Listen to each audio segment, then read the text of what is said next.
బయటకు గంటేసిందో ఆనాడు నేను ఒకసారి కూర్చొని ఆలోచన చేసి, ఎందుకంటే ఆడబిడ్డ ఎప్పుడైనా ఇల్లు బాగుండాలన్నమాట.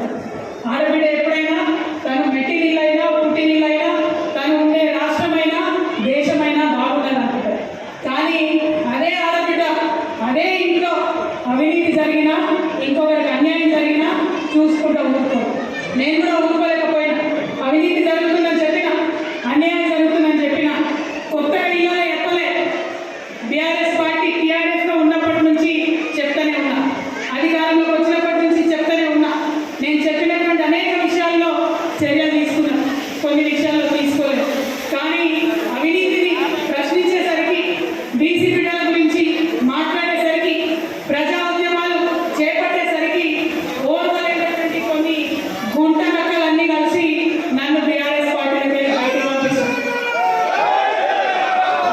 ఆనాడు నేను ఒక మాట ఆలోచన చేస్తూ నన్ను పార్టీలోకి బయటకు పంపిండు.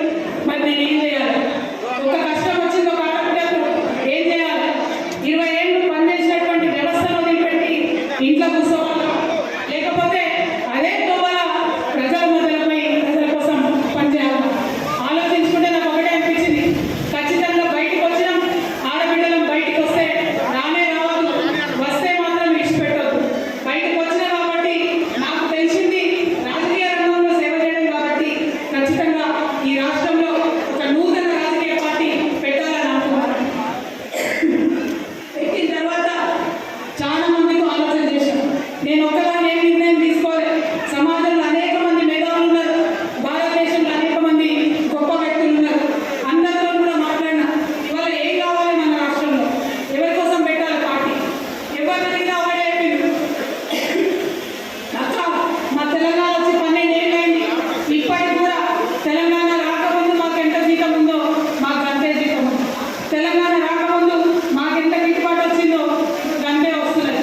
కానీ ఖర్చులు ఎక్కువైనాయి, ఉప్పు ధర ఎక్కువైంది, పప్పు ధర ఎక్కువైంది, నూనె ధర ఎక్కువైంది, ఇంటి ఆదాయం మాత్రం పెరగలేదు.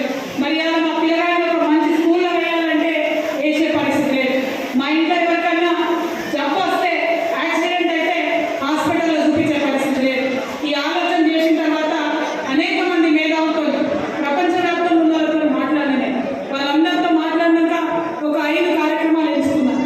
ఈ 5 కార్యక్రమాలను నేను పాంచజన్యం అనే పేరు పెట్టుకున్నాను. భగవంతుడు శ్రీకృష్ణుడు అధర్మం మీద యుద్ధం చేయాలనుకున్నప్పుడు, పేదవాళ్ళ పక్షాన్ని నిలబడాలనుకున్నప్పుడు, ఎవరు లేని వాళ్ళ పక్షాన ఉండాలనుకున్నప్పుడు ఆయన పాంచజన్యం అనే శంఖం పూరించాడు. ఆయనను స్ఫూర్తిగా తీసుకున్న పాంచజన్యం అనేటటువంటి పథకం పెట్టుకొని ప్రజల మధ్యలోకి వచ్చిన. ఏంటిది పాంచజన్యం? మొదటిది, మనందరికీ ఉచిత విద్య రావాలి. అది పేదవాళ్ళైనా సరే పెద్దవాళ్ళైనా సరే. ప్రభుత్వ స్కూళ్ళలో ఉచిత విద్య ఉంది, లేదని నేను అంటలేదు. కానీ ఒక మాట చెప్పాలి, ఎట్లుంటాయి మన ప్రభుత్వ స్కూళ్ళు? ఊర్లలో స్కూల్లే ఉంటాయి. స్కూల్ ఉంటే భవంతు ఉండదు, భవంతు ఉంటే స్కూల్ ఉంటే భవంతు ఉండదు, భవంతు ఉంటే పిల్లలు ఉండరు, పిల్లలు ఉంటే భవంతు ఉండదు. మా గద్దరన్న చెప్పిండు, ఎప్పుడో చెట్టు కింద పోరాళ్ళు కూర్చుంటారు, పొద్దు తిరిగినట్టు చెట్టు చుట్టూ తిరుగుకుంటా నేర్చుకుంటారు. పిల్లలు వస్తే సార్ రాడు, సార్ వస్తే పిల్లలు రాడు, పిల్లలు పంతులు ఇద్దరు వస్తే రాద్దామంటే చాక్ పీస్ ఉండదు. గటువంటి పరిస్థితుల్లో ప్రభుత్వ స్కూళ్ళు ఉన్నాయి. మరి ప్రభుత్వ స్కూళ్ళలో పంపిద్దామా? పంపిస్తున్నారా ఇవాళ ఎవరన్నా? ఎంత పేదవాళ్ళైనా కష్టపడి మా పిల్లల్ని నేను ప్రైవేట్కి తోలుతామని కోరుతున్నాను. ఏమైతుంది ప్రైవేట్కి తోలితే? 1000 రూపాయలు, చిన్న చిన్న పట్టణాల్లో కూడా 1000 రూపాయలు ఉన్నాయి, అవి కట్టలేని పరిస్థితి ఉంది. यहाँ पे जितने भी हमारे खवातीन बैठे हैं, ఇక్కడ ఉన్న ఆడబిడ్డలందరికీ నేను చెప్తా ఉన్నా, రేపటి నాడు మీరు తెలంగాణ రక్షణ సేన పార్టీకి అవకాశం ఇవ్వండి, మమ్మల్ని ప్రభుత్వంలోకి తీసుకురండి. మీ ఇంట్లో పుట్టిన బిడ్డలందరికీ కూడా అది ప్రైవేట్, ఎక్కడ ఏ స్కూల్లో చేర్పించినా ప్రభుత్వమే డబ్బు కడుతుంది. ఒక్క రూపాయి కూడా మీరు ఫీజు కట్టే అవసరం లేకుండా మీ పిల్లల్ని చదివించుకోవాలి. ఎందుకు ఈ మాట చెప్తా ఉన్నా అంటే, ఆడపిల్లలకు ఒకటే ఆలోచన ఉంటుంది, మా పిల్లలు చదువుకోవాలి, మా పిల్లలు బాగుపడాలి. నేను పడ్డ కష్టం మా పిల్లలు పడొద్దని ఉంటుంది. ఇవాళ ఫీజులు కట్టలేని పరిస్థితులు ఉన్న తల్లిదండ్రులకు నేను మాట ఇస్తా ఉన్నా, రేపటి నాడు మీ ఆడబిడ్డ సర్కారు వస్తే ఖచ్చితంగా వచ్చినప్పుడు ఫీజు మొత్తం కూడా గవర్నమెంటే భరిస్తుంది. అదేవిధంగా వైద్యం, ఇవాళ ప్రభుత్వ ఆసుపత్రికి పోతే దూదు ఉంటే దూదు ఉండదు, దూదు ఉంటే దూదు ఉండదు.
मुसलमानों को छोटे छोटे काम करके अपने घर गुजारा करना पड़ रहा। रेशन में जो चावल मिलता उसके ऊपर डिपेंड होना पड़ रहा। बहुत बदतर हालत हो गई है। घर में जितने भी लोग हैं सारे लोग जब तक काम नहीं करते तब तक घर नहीं चलता। ऐसा हालत मुसलमानों का हो गया है। कौन जिम्मेदार है इसके लिए? कौन काम करेगा इसके लिए? कोई पार्टी आती है रिजर्वेशन के नाम से हम लोग उनको बैठा के वोट लेते हैं। आज सरकारी नौकरियां खत्म होने को आ रहे हैं, आप रिजर्वेशन की बात करके हमको बहला के वोट लेके चले गए। मैं आपके बहन होने के नाते मैं एक बात आपसे कहना चाहता हूँ, हमें तालीम की जरूरत है, हमें फाइनेंशियल एम्पावरमेंट की जरूरत है। पैसे कमाना है हमें मुसलमान लोगों को, हमें पॉलिटिकल एम्पावरमेंट की जरूरत है। नुमाइंदे होने चाहिए हमारे बहुत ज्यादा, जैसे पहले होते थे। नुमाइंदा ज्यादा अगर हमारे असेंबली में है, पार्लियामेंट में है, तब जाके हमें कोई जस्टिस मिल सकता है। जब से टीआरएस पार्टी हमने शुरू किया है, बहुत बढ़ चढ़ के आगे आके हमारे मुसलमान भाई बहन आके हमारे पार्टी में शामिल हो रहे हैं। मैं और भी वेलकम करती हूँ, इस्तेमाल करती हूँ आप सब लोगों का, और आइए टीआरएस पार्टी में। खासकर माइनॉरिटी यूथ को मैं इंकरेज करना चाहती हूँ, सियासत में आना चाहिए हम लोगों को, हमारी ओपिनियन बताना चाहिए। जो गंगा जमुना तहसीब हमारी पहली थी उसको बरकरार रखना चाहिए। बरकरार रखते हुए तेलंगाना को डेवलप करते हुए आगे बढ़ना चाहिए। 5 దేశంలో ఉన్న అత్యంత ముఖ్యమైన 5వ అంశమైన సామాజిక న్యాయం పట్ల చిత్తశుద్ధితో మేమందరం కలిసి పనిచేస్తాం. మరి ఇంకొక మాట చెప్పాలి, మీ అందరికీ తెలుసు, మన భారతదేశాన్ని జంబూ ద్వీపం అంటారు. జంబూ ద్వీపం అంటే జంబూ ఫలం అని దొరుకుతుంది, చాలా ఇష్టం నాకు. జంబూ ఫలం అంటే ఏంటో అనుకునేది అల్లనేరేడు పండు, తెలుసా అల్లనేరేడు పండు? అయితే నాకు బాగా ఇష్టం అల్లనేరేడు పండు. ఈ సంవత్సరం అల్లనేరేడు బాగా కాసింది. ఘోరం ఏంటంటే మనకి ఇష్టమైన పండుగ తినడానికి బాగానే ఉంటుంది, కానీ ఏ సంవత్సరం అయితే అల్లనేరేడు పండు బాగా కాత కాస్తుందో ఆ సంవత్సరం వర్షాలు తక్కువ పడతాయి. అల్లనేరేడు పండు కాత చూసి నేను అనుకున్న వర్షం ఈసారి హ్యాండ్ ఇచ్చేటట్టున్నది. ఆ తర్వాత వాతావరణ శాఖ వచ్చి చెప్పింది ఈసారి సూపర్ ఎల్నినో వస్తున్నది, వర్షపాతం ఆగమాగం ఉన్నది. మరి ఈ ఏడాది కూడా తెలంగాణలో 40% వర్షపాతం ఉన్నది. ఈ విషయం ఎప్పుడు తెలుసు మనకు? 6 నెలల కిందనే తెలుసు వర్షపాతం తక్కువ వస్తుంది, 40% వాన పడుతుంది అని చెప్పి. కానీ మన రేవంత్ రెడ్డి గారు, మన ప్రభుత్వం ఏ మాత్రం కూడా ఏర్పాటు లేదు. మన మొత్తం కోరుట్ల, మెట్పల్లి, కరీంనగర్, ఉత్తర తెలంగాణ అంతా కూడా గోదావరి నదిపై ఆధారపడుతున్నారు. గోదావరి నది మీద చిన్నవి పెద్ద అన్ని కలిపితే 57 రిజర్వాయర్లు ఉన్నాయి. ఆ 57 రిజర్వాయర్ల 418 టీఎంసీలు దాచిపెట్టుకొని నిల్వ ఉంచుకునే కెపాసిటీ ఉంది. కానీ రేవంత్ రెడ్డి గారి ప్రభుత్వం నిర్లక్ష్యంతో, రేవంత్ రెడ్డి గారి ప్రభుత్వం అలసత్వంతో ఇవాళ 418 టీఎంసీలు ఉండాల్సిన కాడ కేవలం 91 టీఎంసీలు ఉన్నాయి. అంటే ఇప్పుడు పరిస్థితి ఏంటి? రైతులకు నీళ్ళు ఇచ్చే పరిస్థితి లేదు. రైతులు నీళ్ళు పక్కన పెడితే తాగడానికి నీళ్ళు ఇచ్చే పరిస్థితి కూడా లేనటువంటి విషయం ఉంది. మరి నీళ్ళ విషయం తెలియదు, రైతు విషయం తెలియదు, వ్యవసాయం విషయం తెలియదు. ఏం చేస్తున్నట్టు ఈ ప్రభుత్వం అని నేను రేవంత్ రెడ్డి గారిని ప్రశ్నిస్తున్నాను. మన కోరుట్లలో ముఖ్యంగా వరదకాలంలో, మన జగిత్యాల జిల్లాలో వరదకాలంలో నీళ్ళు లేకపోవడంతో ఇవాళ ధర్మపురిలో, పెద్దపల్లిలో 1500-1600 ఎకరాలు మొత్తం పడవబడి పరిస్థితి వచ్చింది. మన గూడెం నిలుస్తుంటుంది, చిన్న చిన్న రిపేర్లు చేయలేక కాంగ్రెస్ ప్రభుత్వం వచ్చి 30 నెలలైంది. ఈ కోరుట్ల మండలంలో 1000 ఎకరాలు ఎండిపోతుంది, మెట్పల్లి మండలంలో 1500 ఎండిపోతా ఉంది. మరి ఇట్లా చూసుకుంటా పోతే, చెప్పుకుంటా పోతే కాళేశ్వరంలో ప్యాకేజ్ 22 లేక 7500 ఎకరాలు ఇబ్రహీంపట్నంలో సాగులో రానటువంటి పరిస్థితి ఉంది. అంటే ఎట్లా చూసినా మన పొలాలకు రావాల్సిన గోదావరి నీళ్లు ఇచ్చేటటువంటి పరిస్థితి కాంగ్రెస్ ప్రభుత్వానికి లేదు. కానీ అబద్ధాలు నిన్నగాక మొన్న కూడా ఒక రైతు ఆత్మహత్య చేసుకున్నాడు. ముఖ్యమంత్రి గారి గురించి మాట్లాడుకుంటేనే ఆయన ఆత్మహత్య చేసుకున్నాడు. ఒక రిటైర్డ్ ఇంజనీర్ని ముఖ్యమంత్రి గారు మాట్లాడంటే మళ్ళా లేచి పెద్ద మనిషి. ఎందుకోసం? ముఖ్యమంత్రి గారు రాజకీయం చేస్తున్నారు. అటు బీఆర్ఎస్ రాజకీయం, ఇటు ముఖ్యమంత్రి గారు రాజకీయం. ఏమని అంటే కాళేశ్వరం ఊరిపెట్టి కాబట్టి నీళ్ళు చెప్పిన మేమందరం 3 ఏళ్ళకి చెప్తున్నాం. మేడిగడ్డ బ్యారేజ్ ఏదైతే 10 వర్షంలో ఆ బ్యారేజ్ తో సంబంధం లేకుండా రైతులందరికీ కన్నెపల్లి వాడుకుంటే, కన్నెపల్లి పంప నుండి, అన్నారం సుందీల నుండి తీసుకొచ్చి ఎల్లపల్లిలో నీళ్ళు వస్తే ఇవాళ మన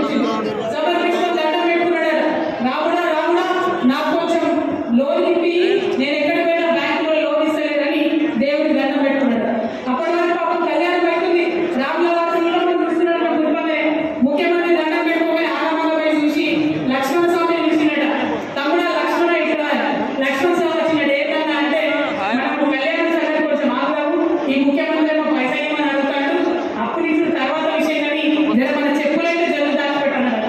అనగానే లక్ష్మణ స్వామి చెప్పులు దాచిపెట్టి ముఖ్యమంత్రి గాలిపటం పోయేదాక చెప్పులు దాచిపెట్టే పరిస్థితి. అది కూడా ముఖ్యమంత్రి గారి పరిస్థితి. ఎందుకంటే ఏది అడిగినా ఎదురు దాడి చేయడం, ఏది అడిగినా కూడా ఎగబెట్టడం తప్పితే ఒక్కటి కూడా మంచి పని ఇక్కడ ప్రభుత్వంలో జరుగుతుంది. కాబట్టి ఆ ప్రభుత్వంలో మంచి పనులు జరగాలంటే ప్రశ్నించేటటువంటి ఒక పార్టీ ఉండాలి. మన టీఆర్ఎస్ పార్టీ జెండా ఇది తంగేడుపు జెండా, ఇది గుమ్మడి రంగు జెండా, ఇది బతుకమ్మ మీద పెట్టే గౌరవ రంగు జెండా. మరి ఈ జెండాను ఆదరించాలని చెప్పి నేను మిమ్మల్ని అందరినీ కూడా మనస్ఫూర్తిగా వేడుకుంటా ఉన్నాను. ఇవాళ డాక్టర్ రవణ కోరుట్లలో వచ్చి చేరడంతో డెఫినెట్ గా మంచి బలం వచ్చింది. ఆ బలాన్ని ఇంకా మంచిగా ప్రజల కోసం కొట్లాడడానికి, ప్రజల పక్షాన నిలబడడానికి మేము వాడుకుంటాం. మేము ఇవాళ ప్రధాన ప్రతిపక్షంగా పనిచేస్తున్నాం. రేపటి నాడు మీ అందరి దయ ఉంటే ఖచ్చితంగా అధికారంలోకి వస్తాం. వచ్చి ఇప్పుడు దాకా చెప్పిన పాలన కూడా చేసి పెడతాం. మరి రవణ అన్ని పార్టీలు నమ్ముకొని మోసపోయింది అన్నారు. అన్న అన్ని పార్టీలు అన్నలు ఉన్నారు కదా మోసం చేశారు. ఇది అక్క పార్టీ, మోసం ఉండదు. ఖచ్చితంగా రవణ అసెంబ్లీకి పంపేది ఖాయం.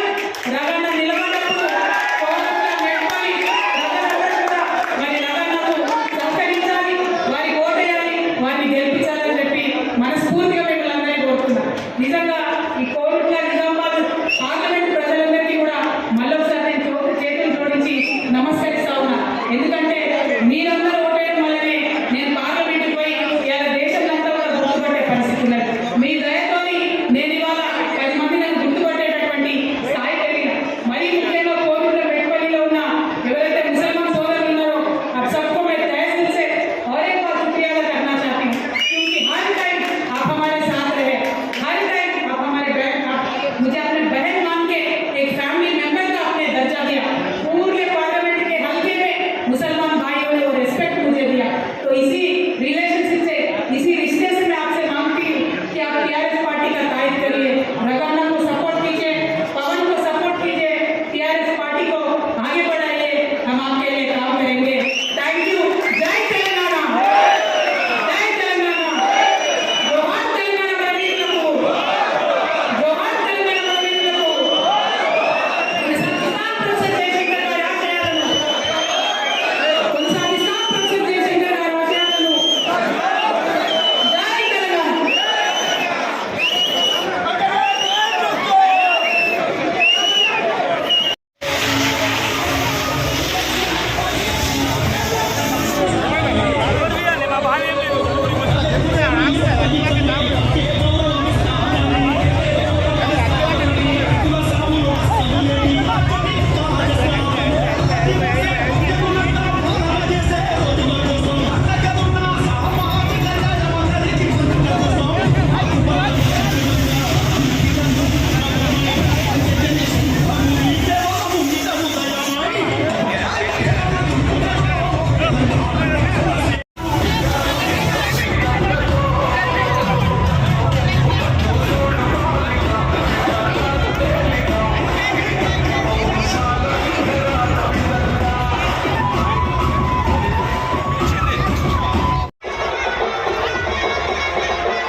నిత్య సాయి ప్రస్తుత సాయం